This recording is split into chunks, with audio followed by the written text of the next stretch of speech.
the return is if there's a revenue associated with it. So we were able to complete this recommendation by doing what we call cleanup items several times over the course of several budget cycles to really take a look at the beginning of the budget process to make sure we didn't have any errors.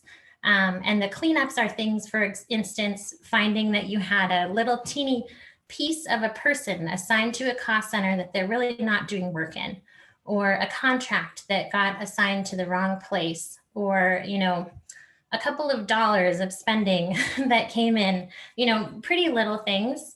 But we've done this over the last couple of budget cycles, and we've actually written internal procedures for us to continue to do this type of a look at every budget cycle. And ultimately, the city auditor's office felt like this was a sufficient way to address this recommendation. So really, it is kind of a continuous improvement process that we've implemented.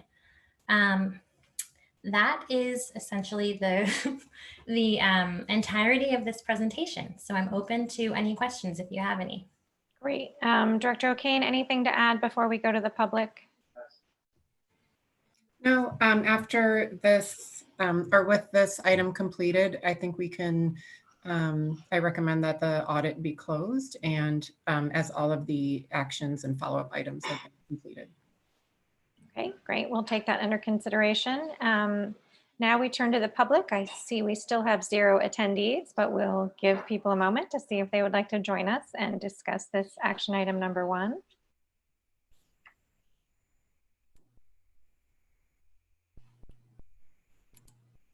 And again, for members of the public, if you're on your phone, which you're not because you're not watching, you press *9, or if you're in the Zoom, you raise your hand. All right, seeing none, we'll return to the committee and Councilmember Filseth. Yeah, thanks. I had a quick question, I think. I didn't realize that there were actually city services that were actually allowed legally to recover more than the cost of services. And the one in the audit report is the golf course. Are there others? Are there a lot of others? Yeah, maybe I can help with that, Director O'Kane. There are. So there's a difference between city services that are provided to the public because there's a requirement to get that service from government, and government is the Right. only option for receiving that service.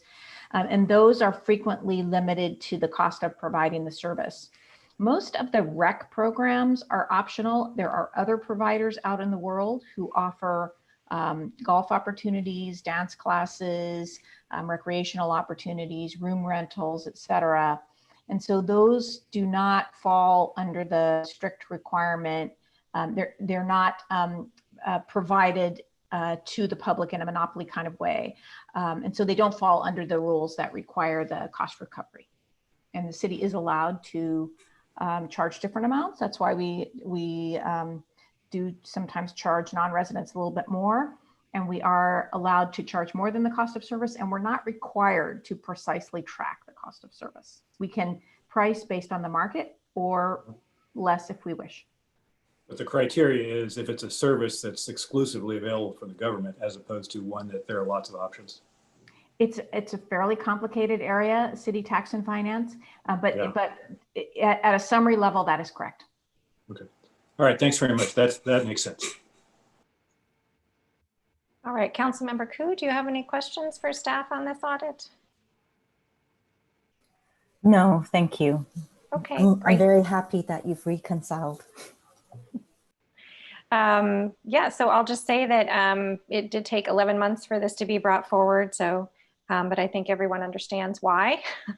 We had a lot of other things going on. And thank you, Ms. LeBlanc, for giving me an example of what a cleanup alignment was. It sounded a little bit like something you should do with your car.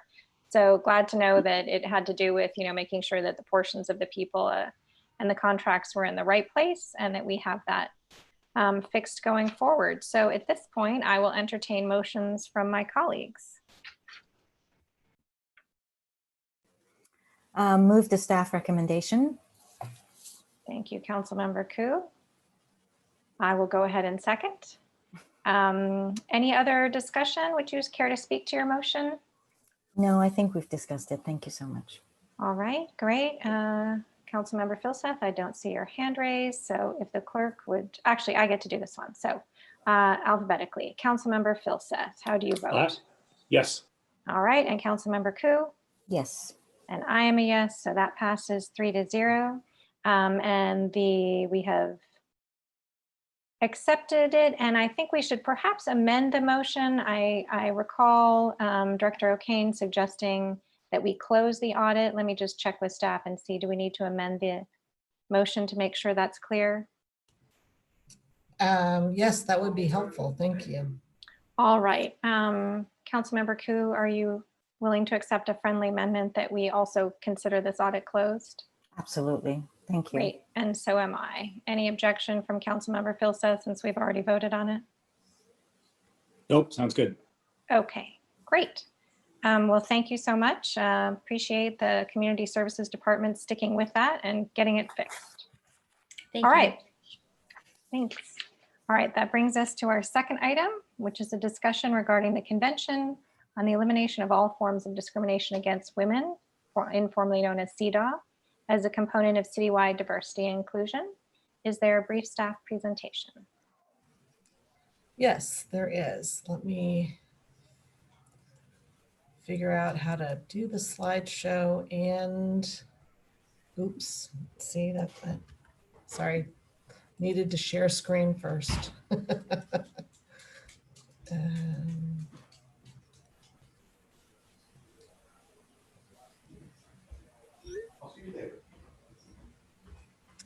All right, I hope that you see my screen. That looks promising. You might want to put it in slideshow. You see the notes and things. Yeah, I see no notes.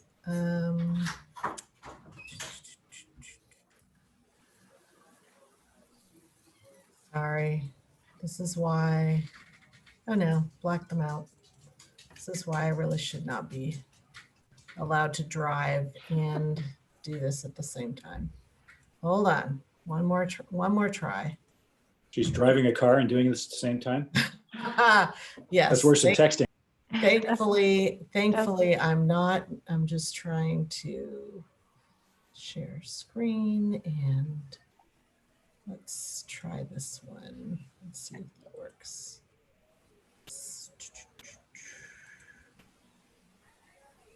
Very close. Very close.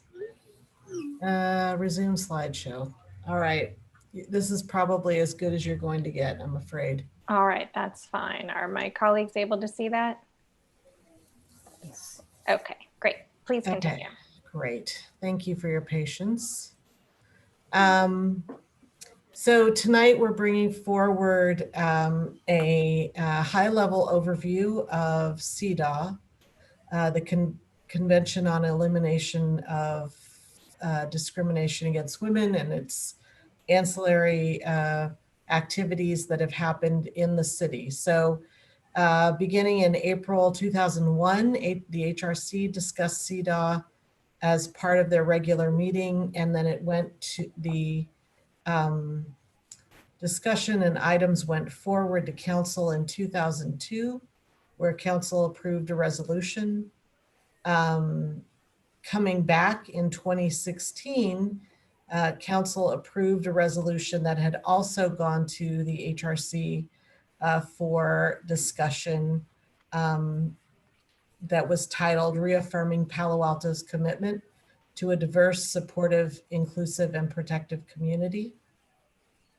Following that, work went back to the HRC and a subcommittee did surveys and some focus groups, had conversations with the community to prepare a report on gender in the community and potential gender issues for broader discussion. And in 2018, council received the report and the multi-part motion included what you currently see on your screen, which is item F. And I will actually just leave this up for a bit to give you chance to see this if you have not. There were other parts to this motion, but this related specifically to returning to policy and services and some potential areas that the work should include. And as most of you, I think all of you are aware, all of you council members have been involved since spring this year, working on various ad hocs related to race and equity and inclusion. And one of the ad hocs, of which the chair is a participant, we are focusing on citywide diversity and inclusion. And we have been, as that ad hoc has been working, we've been looking at diversity and inclusion more broadly than just race alone. And so as we have been having these discussions and thinking about what are the policy areas or the data and data analysis, data we can collect, data analysis, what are those kinds of activities that the city can do internally to look at HR practices, policy development, how we handle things like salary evaluations. How can we incorporate gender as part of that inclusionary work? So turn it back to the chair.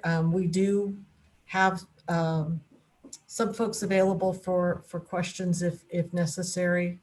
I did also want to mention that the city council received an email this evening that I forwarded to the three of you through your emails to make comments on the work that had been done regarding CDAW. So I turn it over to you, Chair, for your committee's work. All right, I don't see any members of the public who are in attendance, but we'll just give them a moment in case anyone would like to join us to make comments on item 2.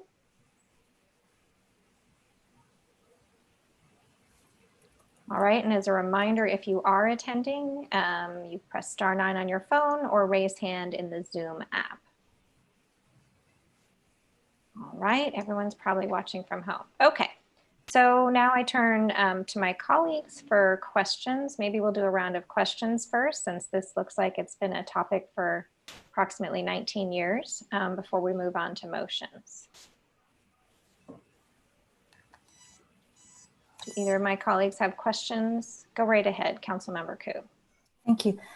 Could we get that last slide back up, Monique, please? Yes, I did want to mention that I received an email from Cheryl Spencer that they've been waiting on Zoom since 6:58 and the phone number is busy. So I don't know if there's a technical issue. Well, why don't we, okay, it sounds like they can hear the question. I will reopen public comment once we get them back on here, but Sure. in the interim, would it be helpful, Ms. Eisenhenny, if perhaps the clerk shared, well, let's see, is the clerk working with them? Hello, Ms. Lunt. Hi. So somebody's having trouble joining the meeting, is that the? Yeah, I received an email that's from dated or time stamped at 10 after 7. And the email says, I'm still waiting for P&S committee to start. Have been waiting on Zoom since 6:58. The phone number is busy. Oh, okay. And it's Cheryl Spencer wanting to address us on this particular agenda item. Of course. Would you mind emailing me that email, and I'll try to email the person, and I'll cooperate with them in the background. You know what, I'm going to propose we take a 5-minute recess and let staff manage this, and we'll reconvene at 7:26. Okay. Okay, Got it. so 5 minutes and we'll see you back at 7:26. Thank you.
All right, we'll see if we can reconvene from our brief recess.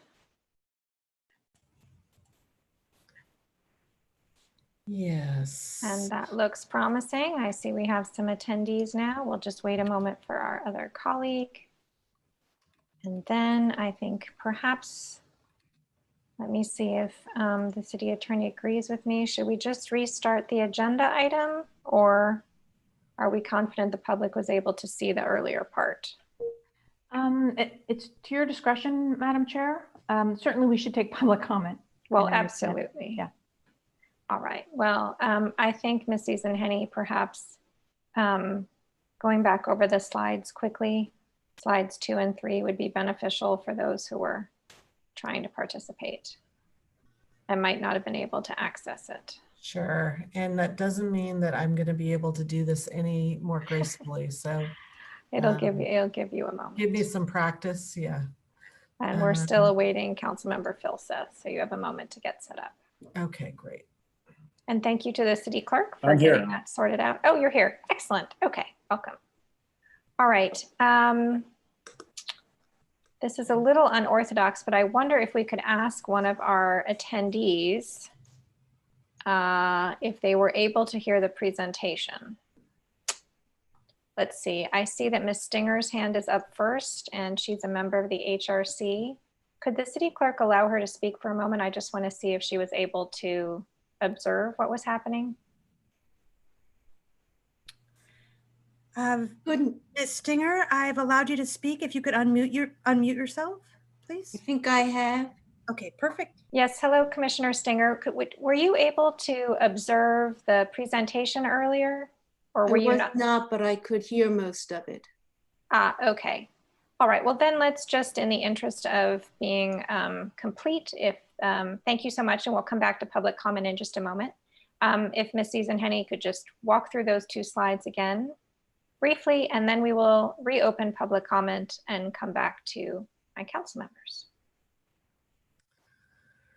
Okay, let's see if I can do this any better. You know, I can't, and I have got to figure this out with the clerk because I have a big picture somewhere else, but here we go.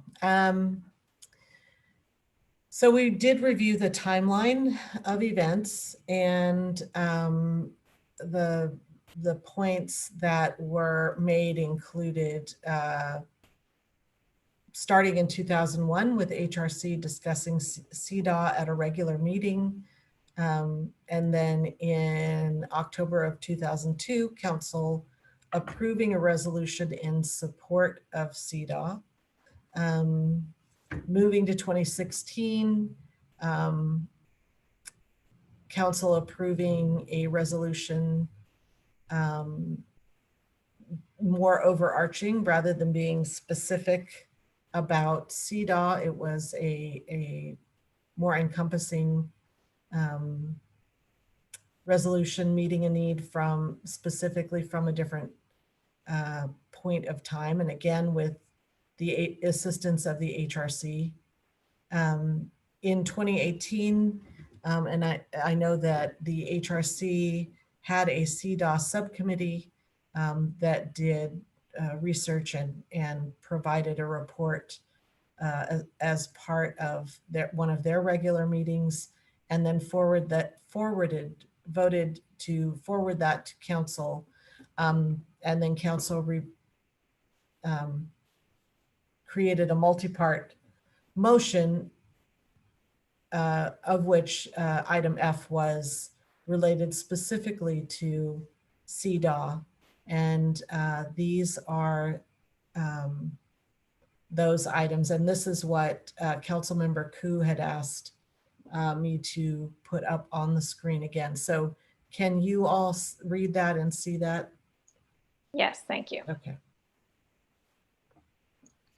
And so now I'll turn it back to the chair and allow you to. Great. And then I think the only other thing you'd mentioned in your earlier version of this same presentation was that the council ad hocs are working on one version of this, and specifically the one that is on diversity and inclusion. And we'll get to that in a moment. All right.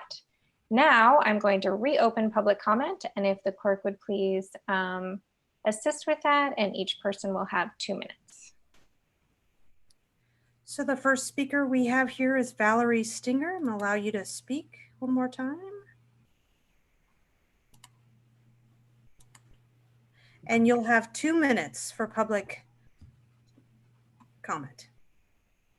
Thank you. I would like to clarify that I am on the HRC, but I am speaking for myself. And I am familiar with most of this history, but I was not familiar or was not on the HRC in 2001. I'm always enthusiastic to have access to data collection and analysis for our work, and I'm enthusiastic about the proposal before you or the discussion before you. My only caveat is that race and gender each receive their individual attention as we proceed. The priorities need to have individual light shed on them. While the questions of gender and race may be the same as we go through the study, the answers shouldn't be aggregated prematurely. We would lose the opportunity to delve into the unique dynamics of gender and the unique dynamics of race. While we may make recommendations which apply universally across multiple segments in our citizenry, we should also develop clear pictures which show the uniqueness of gender and the uniqueness of race. Thank you.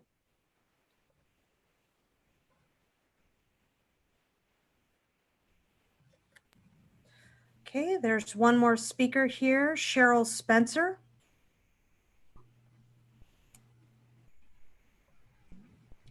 Ms. Spencer, go ahead and unmute yourself. You'll have 2 minutes to speak. Yes.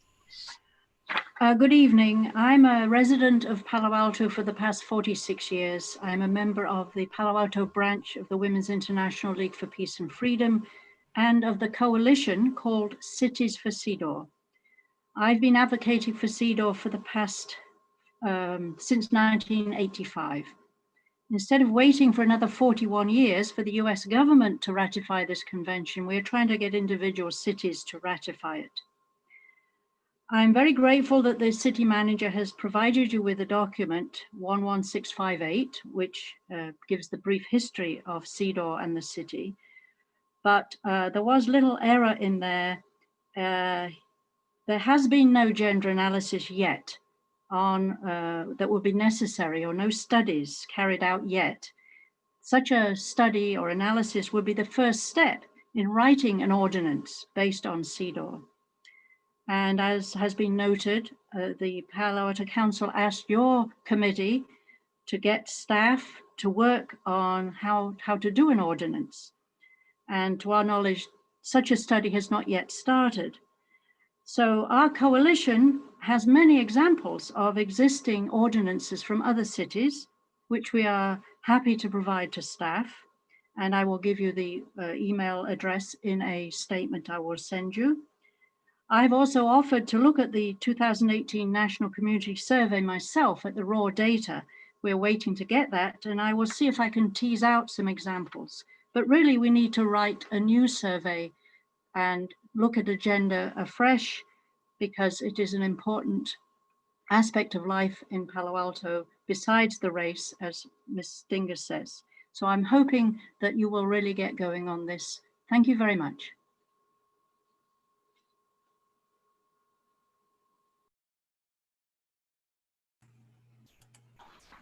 Chair Cormack, I see no more speakers for this item. All right, thank you, Ms. Stinger and Ms. Spencer. And now I will turn back. Oh, actually, it looks like we might have another one. If the clerk would allow Ms. Young to speak.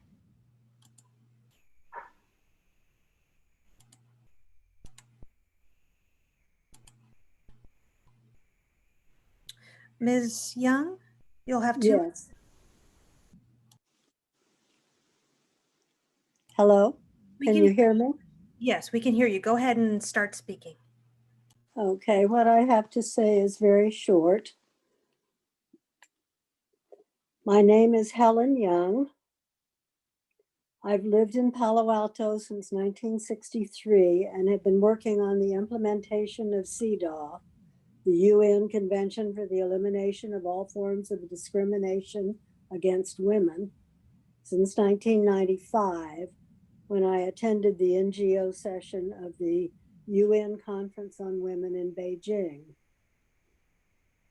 CEDAW is the acronym for that UN convention, which was signed by President Carter in 1979 and sent to the US Senate for ratification. It has languished in committee ever since. in the last 41 years. I'm delighted that the Policy and Services Committee in Palo Alto has CEDAW on the agenda tonight, and I sincerely hope that the committee seriously considers how best to implement the, the principles of CEDAW in an ordinance as unanimously directed by the City Council 2 years ago. I am part of the same coalition that Cheryl Spencer is part of. And we have a great many resources to pass along to you so that you can see what has been done in other cities to pass an ordinance and do the gender analysis study. I have given a statement, sent a statement to the clerk, and included a website for you to look at. I have recently turned 88, and I sincerely hope to see a CEDAW ordinance passed in Palo Alto during my lifetime. Thank you.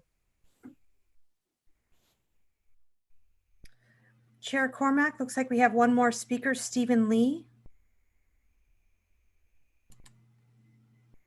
Mr. Lee, go ahead and unmute yourself. You'll have 2 minutes.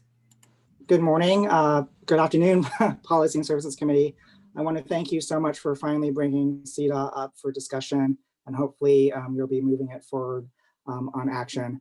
Just wanted to point out a few omissions from the staff report. CEDAW was a recommendation unanimously supported by the Human Relations Commission and unanimously referred to this committee by the City Council over 2 years ago. This is an initiative supported by a lot of people in our community, ranging from Paula Collins, Michelle Dauber, Terry Godfrey. It has the support of many women organizations in our community, including the League of Women Voters of Palo Alto, the Women's Club of Palo Alto, the Santa Clara County Democratic Party, AAUW of Palo Alto, the Enough is Enough Voter Project, the United Nations Association, and the Women's International League for Peace and Freedom Palo Alto branch. This has been an initiative that we need to take serious action on. We need to acknowledge that there continues to be gender inequality in our community here in Palo Alto, and we need to move with quicker pace to actually get serious about this issue. Milpitas explored and adopted their own CEDAW initiative all within the last 6 months during COVID. So there's really no excuse why Palo Alto should be delaying this initiative any further. So I am encouraged that this is on the agenda tonight, and I hope you move with a bit more speed to get this done for the women and residents of this community. Thank you. Chair Cormack, the next speaker is Roberta Alkist. Ms. Alkist, if you're there, go ahead and unmute yourself. I'm here. Can you hear me? We can hear you. You've got 2 minutes. All right, thank you. I've been part of this coalition for years. Our UNA CEDAW committee members have been working with the council to actively involve the city in efforts to address issues of exclusion, sexism, and other forms of discrimination in this city.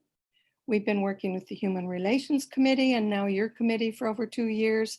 We've been working for longer than 2 years to get something done, seeking support for implementing our ordinance. Other cities have done it. Furthermore, the council unanimously gave the Policy and Services Committee direction to address this request over 2 years ago. Unfortunately, this is not in the city manager's report. So far, there have been many meetings and very little action. We hope that the next steps will result in action in the time of Black Lives Matter. If you look at the history of our efforts, the full HRC voted unanimously to make a supportive recommendation to the Palo Alto Council. It wasn't just an HRC ad hoc committee, but the HRC as well. It is time to act on these committee reports. Thank you.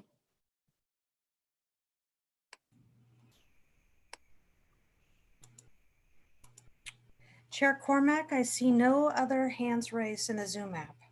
All right, well, we will go ahead and conclude public comment on this item. Thanks to Ms. Young, Mr. Lee, and Ms. Alquist for joining us and for your patience with our technical difficulties earlier. All right, now we'll turn to my colleagues for, I think perhaps a round of questions is in order first.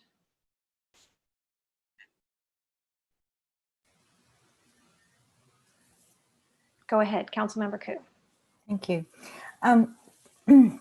So I was just wondering, Prop 16 that is in the November ballot, how does it repeals the 209, so it returns it back to affirmative action, but there's also there's a lot of concern in terms of women being discriminated against in that. So does the CEDAW Act, would that be a step in ensuring that there is no that there would be the women discrimination against women will be well, at least women will be protected in looking for in all ways? Can staff address that, or city attorney? Yeah, Chair Cormack, Councilmember Coote, does it make sense for me to go ahead and take a shot at that one? Please. It's a broad and complicated topic. So Prop 16, let's go back to before Prop 209 was passed. We had the ability in California, but not a mandate, for government to take race or gender into account, not as the deciding factor, not in a kind of hard numerical kind of way, but as one factor in employment and in contracting.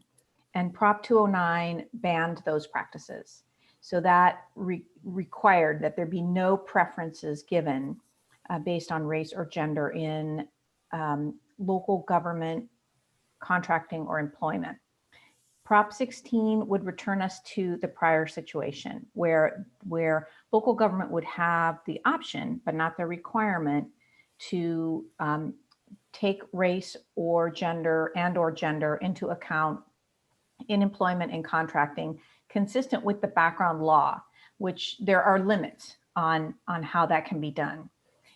So it's on a similar topic as CEDAW, but maybe it approaches the problem of continuing discrimination and lack of opportunity for girls and women in a different way. CEDAW, which has been referred to in the staff report and also by commenters, is not a kind of one-size-fits-all prescription. It really is an invitation to look at limitations or barriers or disenfranchisement for girls and women in a variety of different ways. And jurisdictions have done a lot of different things under the umbrella of CEDAW. So there are lots of options for the city to take additional steps in the spirit of CEDAW. The city has endorsed CEDAW already by resolution. So the city's on record as being in favor of the Convention on the Elimination of All Forms of Discrimination Against Women and Girls. And then I think what is being asked is, are there additional steps, and what might those be? And they can range from looking at certain types of programs or services that, say, a city or a county would be providing, and whether it is being done in a way that is fully inclusive of the needs of women and girls. That's one way that you could approach it. And my recollection, looking at the motion, is that when council looked at this issue, council recognized that there's a lot, it's very broad and there's a lot of options. And so sort of directed that some initial steps in a couple of areas would be a good way for the city to take more steps in this area. I hope that's helpful. Yeah, thank you. Thank you, Molly. I think obviously, you know, I see CEDAW as a way of ensuring some equality for women and girls, especially with Prop 16. And I appreciate your explanation that there are some differences there in where it addresses, but also I was wondering, how involved is it to get a study going? The one that was mentioned, to analyze gender analysis study.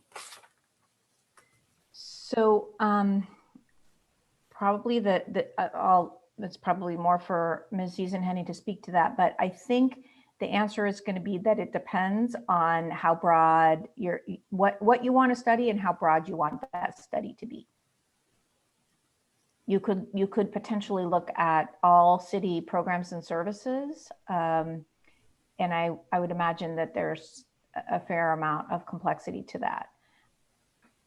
Or you could tailor it to areas where perhaps there was, a more focused concern. Monique, did you have did I step on you there? No, thank you. That's the classic answer. It depends. And likely, more than likely, probable that we would need to hire experts, consultants with experience doing this that would be able to help us get to be sure we were asking the right questions and getting to the right answers. Would there be any way to partner with the school district on this? That's a good question. I hadn't considered that, but we can certainly ask. Okay, I'll think of more questions. Thank you, Chair. Councilmember Filseth. Yeah, thanks very much. Yeah, so that was consistent with my recollection, sort of in looking through the previous item on council was the council was trying to sort of grapple with a couple of things, and one was, depending on how you defined it, the whole initiative could be almost unbounded, and so how do we focus it to a point where I think the discussion was generally work within existing budgets and city resources and accomplish goals in a year or two or something like that. I do remember also that there were a couple of issues. One was the question of, do we feel like we got a problem here in the city, in City Hall, that we need to grapple with? That was one, and then the other one was the other problem was this issue of, the United States hasn't ratified the UN Convention, and so maybe we'll have cities do it instead. But my recollection is that by endorsing the CEDAW, that we sort of dealt with the second one, and so the thing to do is focus on, do we have some problems here in the city that we need to fix? What I wanted to ask though was, I'd like to hear more about the ad hoc committee. It seems if we're going to have, it seems like we've sort of got potentially multiple initiatives in the equity area going on. So I'd like to hear more about that. Can somebody explain that? How about I go, since I'm the one who's on it? Yeah, for sure. Well, yeah. Yeah. Can I hold that one for a second and come back to that, because I think that gets to where we may end up tonight. Okay. I just want to start actually by saying, and I'm going to write this down so I'd be sure I answer your question. Big star by it. This certainly has been a long time coming. I appreciate the community's patience and sticking with us. And I believe that staff has been working in the past year on some of the things that were asked of it. And the fact that it was not on the policy and services agenda last year is not a reflection on the staff.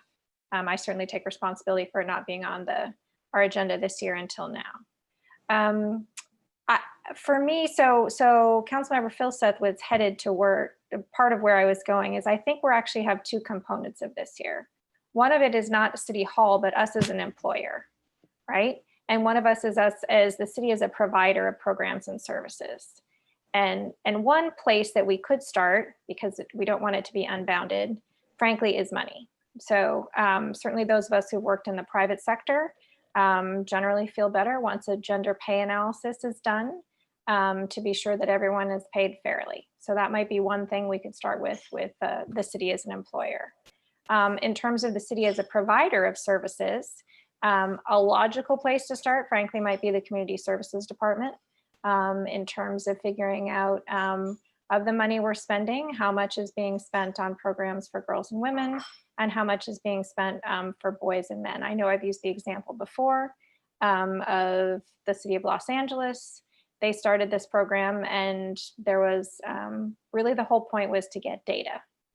So I think, you know, I know my colleagues share my concern about money, particularly this year, but understanding where we spend our money as an employer and where we spend our money as a provider might be a first step. To come back to the ad hoc. So I think the mission statement was pretty clear, and we've presented it twice now about it being a professional, fair, and respectful workplace. So to me, the ad hoc that's working on diversity and inclusion, and I'm grateful for Ms. Stinger's comments earlier, and I think we can accommodate them, is really looking at like, how do we provide a great place to work for everyone, regardless of who they are or how they show up in the environment. So I think that might be that work as we move forward in terms of analysis we want to do and surveys we want to do might be a natural home for this. Getting at how we spend our money to provide to the community. I think Councilmember Ku's question about how we might partner with the school district is an excellent one, because we provide some services and the school district provides others. So those would sort of be the two directions I'm going. But the ad hoc on diversity and inclusion has really been also about behavior, our behavior, that of our staff, that of our board members and commissioners, thinking about how we provide a more inclusive space. So I don't know if that's enough of an answer for Councilmember Filseth. I know on the 26th, I think we're coming back with each of the ad hocs giving more of an update. Did you have is that enough of an answer? Good. I think so. Sounds like there's not complete overlap. That's for sure. Overlap with this, yeah. We got multiple things going on. Yeah. I think there's an umbrella. I think there's an umbrella, not an overlap. Right. And I think there'd be a way to do it that would accommodate getting the data for the different segments that we're interested in, and yet still providing the overall fair, respectful, and professional workplace. Does staff have anything they want to add about the work they did in this interim period while it was not taken up by council? I know there's a fair number of people on the thing before we move on to any motions or more questions. I don't know. I'll ask Director O'Kane if there was anything else from CSD or HRC staff work that she wanted to highlight. Well, so there was thank you for that. And thanks for the question and the opportunity to add to the discussion. There was quite a bit of work that was done by our Human Services Office, which is part of CSD. And we do have Minka, I think, is observing and can chime in if we'd like her to. That work was done quite a while ago, and I will admit that I'm not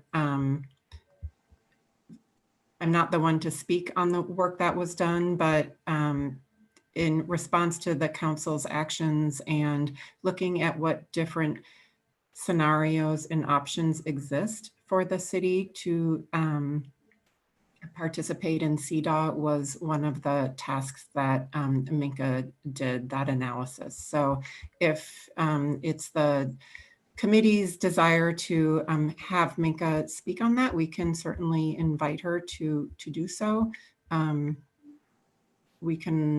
It's up to you on how you'd like to proceed. I think that would be very helpful if she's willing to just pop over into a panelist and share with us what she's been working on. I think that would provide us helpful context, and I'm sure the community would appreciate hearing it. Sure. So can she be moved from an attendee to a panelist? It looks like it's already been done. Oh, wonderful. Great. Can you hear me? Yes, thank you, Ms. Okay. Hetherswag. Thank you for the opportunity to speak on CEDA.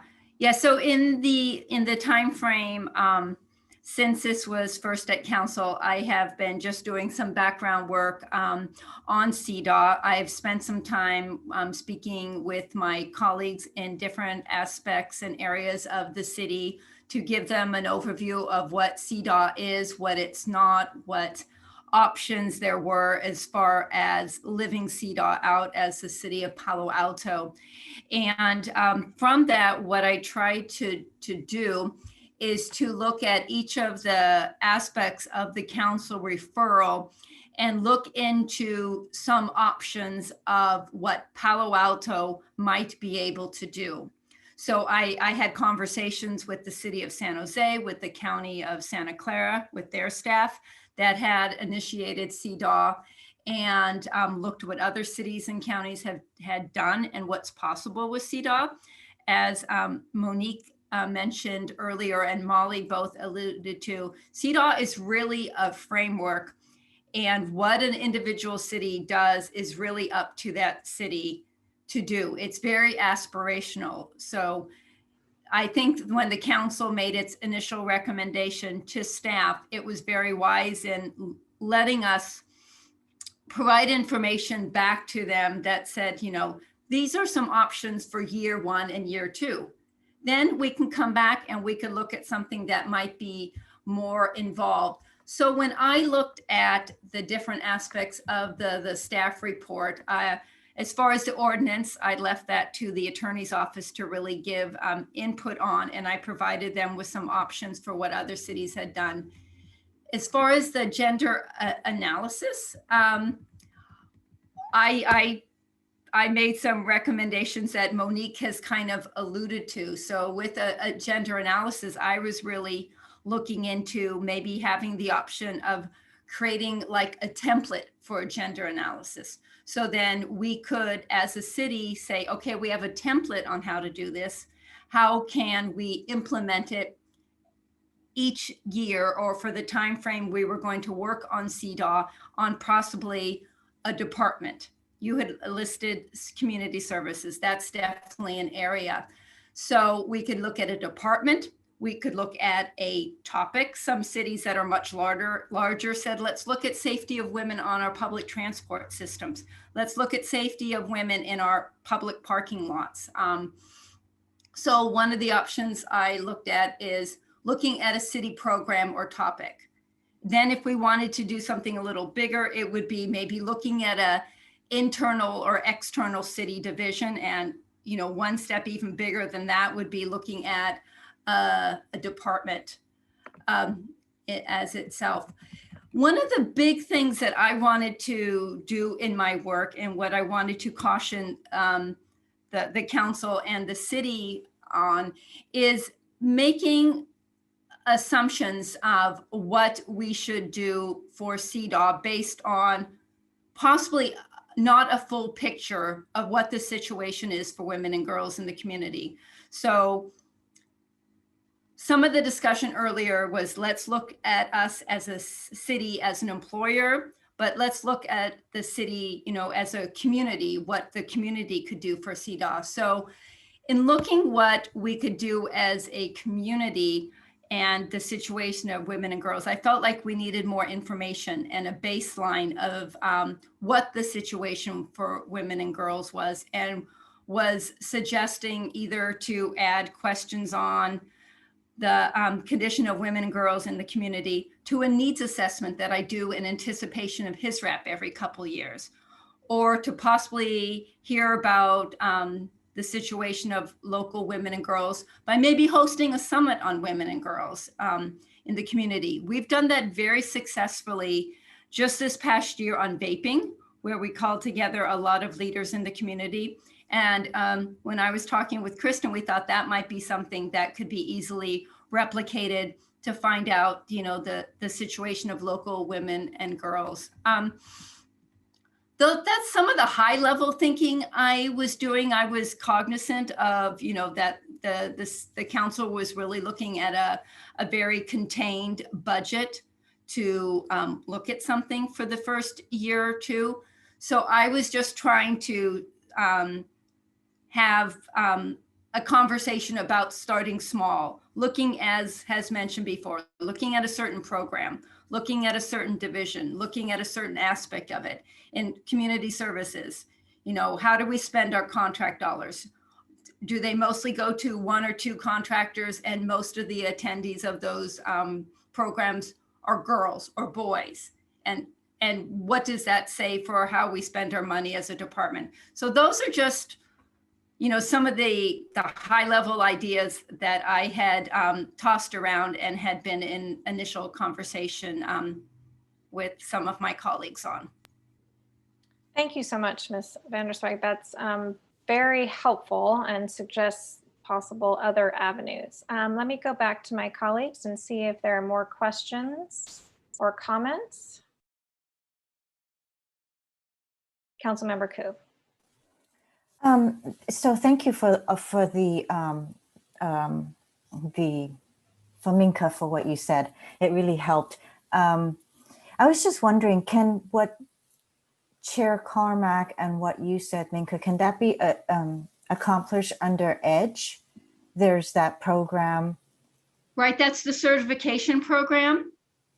It's a company that does a gender equity certification. Is that what you're referring to, Councilmember? Right. So if we were going to look at the policies and some of the work pay scale, if they're equal, would that be accomplished under EDGE? We would have to go through the steps in order to get the seal, right? So right. Would that be a small step to accomplish what? You know, I have not looked at EDGE in over a year. The last time when I looked at it, and someone from EDGE actually contacted me when the HRC was considering this. So I spent some time a couple of years ago looking at their website, and I didn't see that any other city had used that program for their gender equity certification. So that could have changed, but at that point, it led me to believe that the way in which we do business may not be the best match to just leave, you know, just to say, okay, let's use EDGE and go forward. That may have changed. I thought at that point that, oh, this will be really great. But I don't know. Different cities do have different entities do their gender equity studies. Some set up a community committee. Some have had their city auditor do it. Some have contracted with a local university to do it. And it's different cities do it in different ways. And a lot of it has to do with the complexity of it. But I will remind you that the closest city to size to Palo Alto that has done CEDAW is Berkeley. And they're double the size of Palo Alto. And they didn't do a gender equity survey when they initiated CEDAW several years ago. It's been mostly the really big cities and counties that have had the staff and the budgets to be able to do it, or even support the consultants or the community committees that are doing it. And yeah. Thank you. Do you know if the county has looked into this? How the county is doing it, they're taking a first step in that they set up a CEDAW community committee, and they have identified 6 topics. So that are policies or areas that affect the lives of women and girls. And every year their CEDAW committee only meets twice, and each time they discuss one of those topics. And they have experts come in to discuss the topics, and then the committee makes recommendations back to the city. So for the first 3 years, they're just discussing those 6 topics and then reporting back to the Board of Supervisors.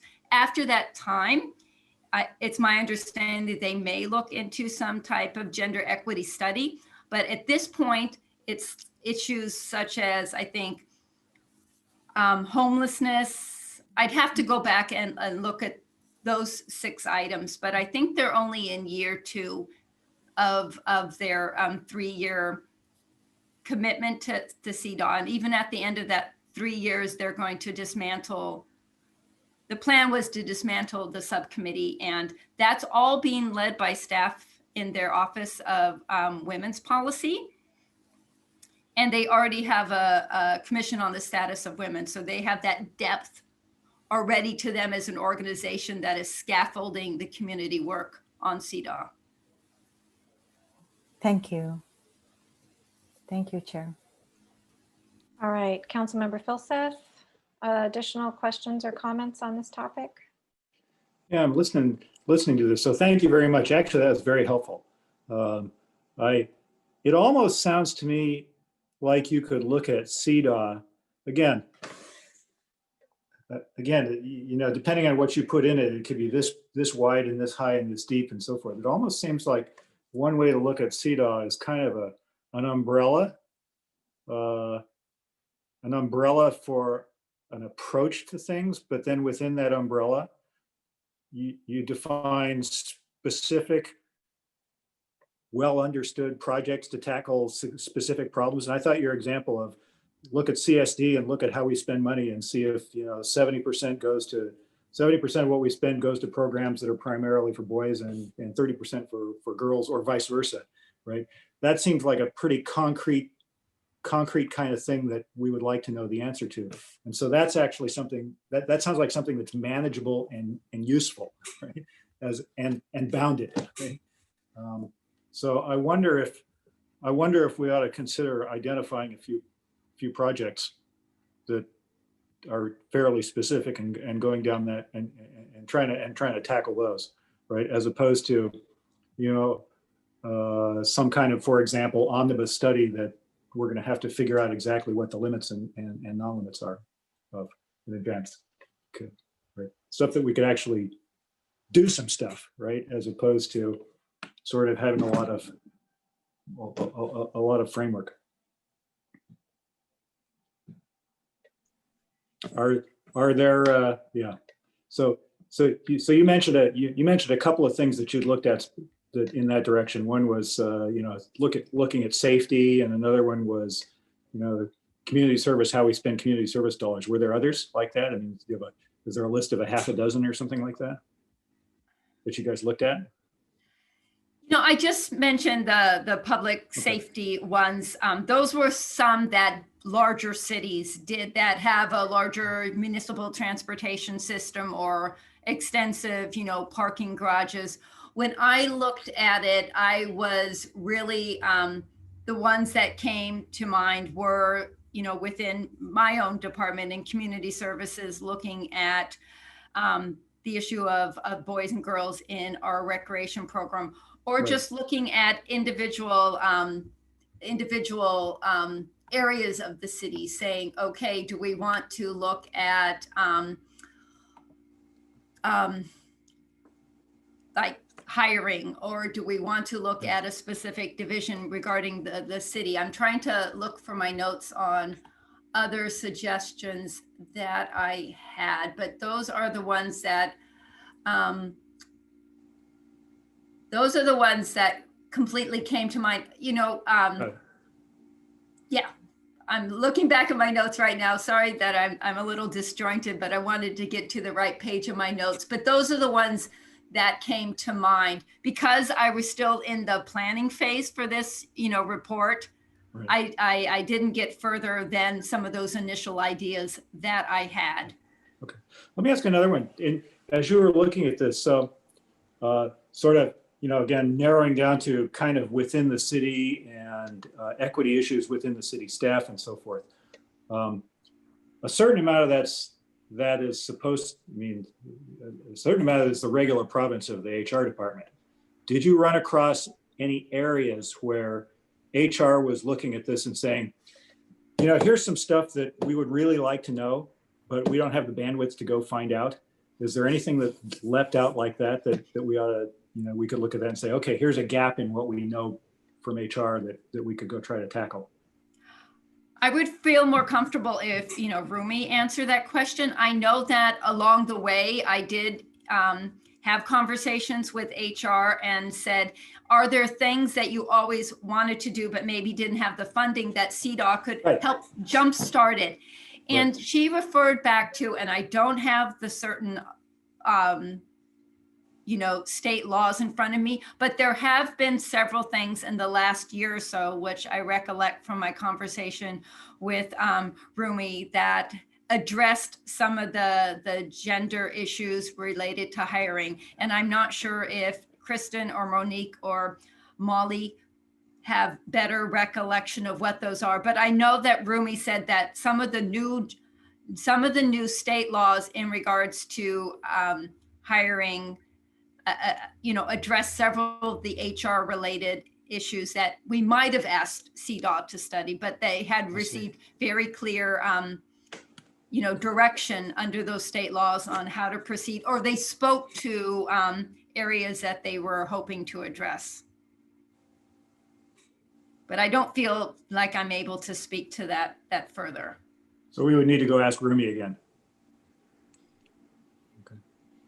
And if I could add some insight too, I know the Parks and Rec Commission are also interested in understanding if community services is providing equal opportunities for both boys and girls and men and women in our recreation programs and classes. So that is something that the Parks and Rec Commission has discussed. It may be in the Parks Master Plan. I'd have to go back and look, or it may just be ensuring that parks or that recreation programs and services are equitable for all. I don't remember ever discussing that in the Parks and Rec Master Plan process. I mean, it may be there, but I don't remember it ever coming up in a meeting. I think it may not be gender specific, but more, it looks like Councilmember Cormack has it handy right in front of her. Of course. Okay, we defer to Councilmember Cormack. It may not have been gender specific, but more, that there's equity in the programs and services that are provided. I know they definitely looked at age as an equity kind of thing, but. It's a long plan. I'm not going to be able to find the answer for you, but I do recall when I was the liaison last year on Parks and Rec, it was a topic. I don't know that the commission ever voted on it last year when I was there, but it was a topic of discussion. Mm-hmm. All right, Councilmember Filseth, more questions and comments on this topic? Not at this time. Okay, so this has been illuminating, and I think we could go maybe one. I'm envisioning 3 different directions we could go right now. So I'll throw them out here and see what my colleagues think.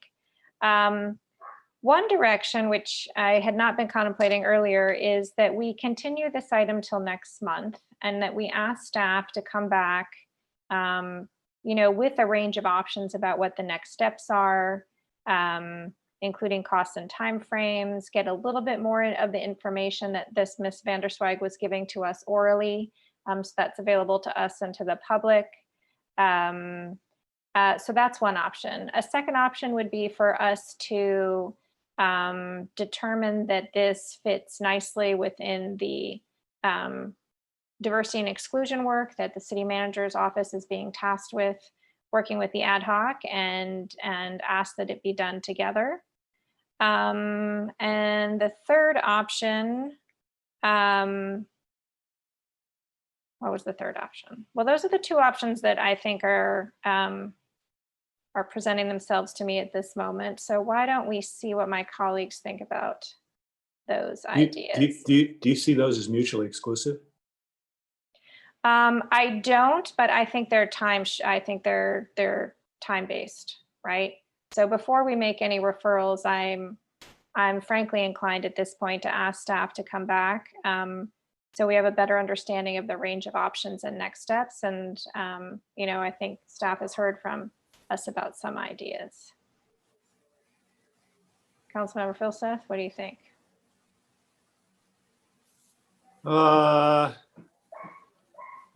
trying to bite back my urge to say, let's do a couple of concrete projects and get going. right? So- I'm trying so to am fight back I. my urge to say that, right? Let's try to do that together. I just think given the conversation we had tonight and the length of time this has been around, I think and I'm not normally a fan of continuing items, right? This may be the first time ever I've suggested it. But I think it might make sense in this context. Certainly with one of the options being to, come up with a way to transition this to the overall task force that's working on this. I'm seeing nodding. Councilmember Koo, what are your thoughts at this juncture in the conversation? Yeah, I agree that we do need to move forward on this. But I would like to, your first item one, your first suggestion of returning after more information is gathered next month. Just a question, Chair Cormack. So for the task force, is that the ad hoc? Yes, I'm sorry, I said task force. But I think like all of the ad hocs, we are moving towards a time frame when we and the city manager and staff together will come up with a disposition. Right. Frankly, it's highly likely that the diversity work will end up back in policy and services on an ongoing basis. But we sort of need to get everything back up at the council level and get it integrated, and then send it to the places that it needs to be, whether that's the city manager's office or back to policy and services. I realize that's a little awkward, but we sort of got things on different tracks right now, and we need to get them. Sorry for the grade separation analysis. We actually need to put them on the same grade. They're separated right now. Don't know if that makes sense. Yes. Okay. Makes sense to me. All right, well then maybe I will go ahead and try a motion. I will suggest that we continue this item and ask staff to return in a month with a range of options for next steps that include costs and timeframes. And one of those options would be reconciling this work with the work of the ad hoc on diversity and inclusion. And one of the options could be specific suggestions about areas to focus in to capture a Councilmember Filseth's interest in moving ahead quickly. And one of the options would also be sort of thinking about the first format, whether that would be a summit or an audit or a committee or working with another partner, which might be a university. And I'm going to add one more thing into the motion, which is I'll suggest that staff connect with the school district and see what they might have of interest. I know they've got an awful lot on their plates right now. That's an awfully long motion. Ms. Susan Henney, did anything to elaborate on there? No, actually, that sounds good. I appreciate the discussion and Minka being a little bit on the spot. You did a great job of illuminating for us. So thank you for your background and your thoughtfulness on this. But it's a long motion, but it's fine. I think we can accomplish that. Well, it'll be fine if I get a second. Second. Thank you so much, Councilmember Koo. I'll just speak briefly to it. I do think this has been a long time coming, and we want to do this thoughtfully. And I just think we need a little bit more time to incorporate the information we heard today and have staff bring together some formal options. Councilmember Koo, would you like to speak to your second? Agree with everything you said. Thank you. Councilmember Filseth, any comments? Again, if staff could double check with Rumi and see if she's got any input on this as well, that'd probably be reasonable. Just to jump in there, thank you, Councilmember. We did check in with her. She's out this week, so we'll loop back and include some additional information. Thanks. Can I ask a question? So is this like looking for departments to have equal number of men and women working in there? What if in our hiring process, only one gender comes in more of, do we not hire and fill the positions until they're equal?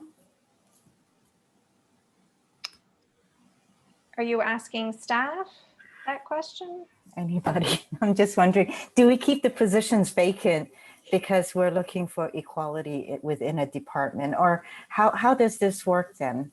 It's just wondering, do we keep all the positions open until we have equal?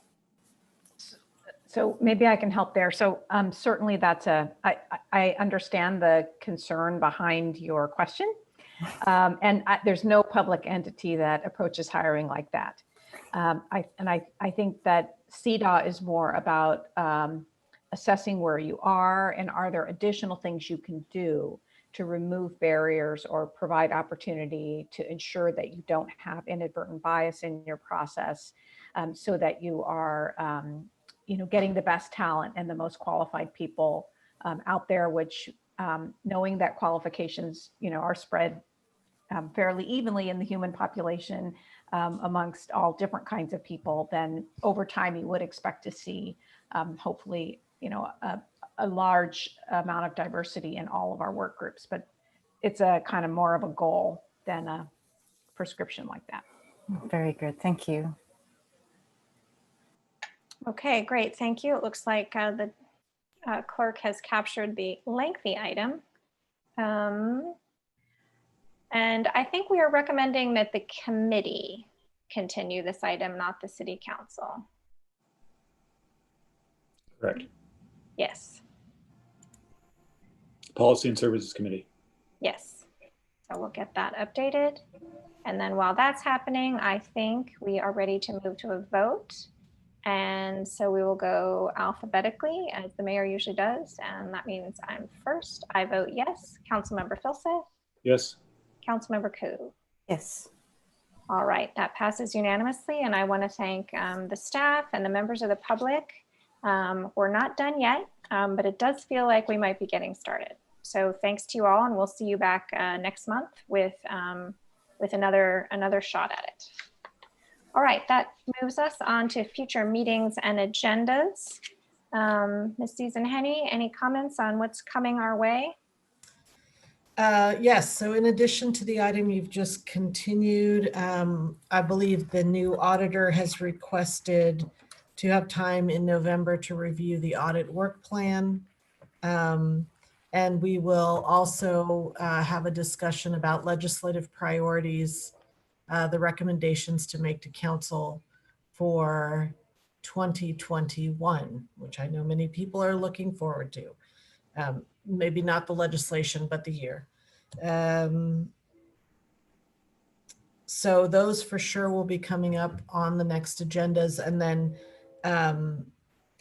and perhaps in November, a quick overview of the process for priority setting at the upcoming 2021 retreat for council. Normally, Policy and Services has some initial thoughts on that process.